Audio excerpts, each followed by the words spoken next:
Hi, welcome to session 2 of the Disciple Making Week. Affirm and appreciate yourself and one other person who has made it this far. Now, because this is a pre-recorded session, in faith I say this: well done.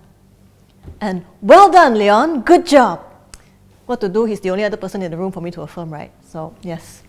The title of my session is The Character of a Disciple. What we'll do is go through 5 characteristics of a disciple, and for the application, you can choose any one of these 5 characteristics, plan how to grow in it, and then just do it. Sounds simple enough, I hope. Now, gleaning from the life of Jesus, what can we know about the character of a disciple?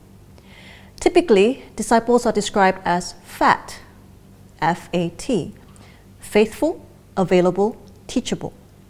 Now, we have heard Pastor Jeremy teach about this before, and I first heard it in 1996, where it left a really deep impression on me. Partly because it was really simple to remember, and partly because the word fat has been thrown at me many times with hurtful connotations.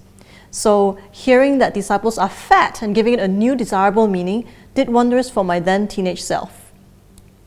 Faithful. Now, we all want to be consistent, loyal, steadfast, true to our God and to His mission. I think the fact that many of us are continuing to meet online, attempting this new program called DM Week, continuing to believe in Jesus Christ, even though we don't have all the answers, and want to do our very best to honor, serve, and please God, we display faithfulness. Now, in this aspect of being faithful,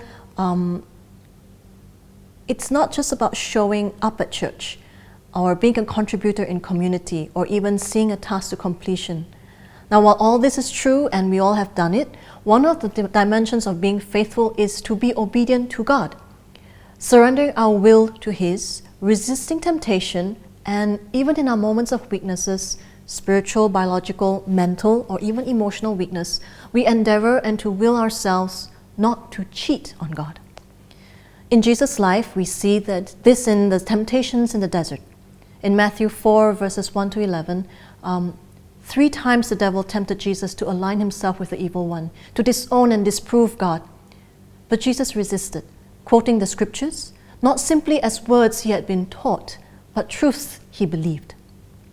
Now, as Pastor Jeremy mentioned on Sunday, to live like Jesus is to believe what Jesus believed.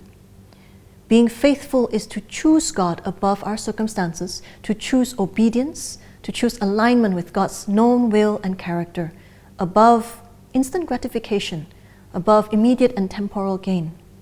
This is faithfulness.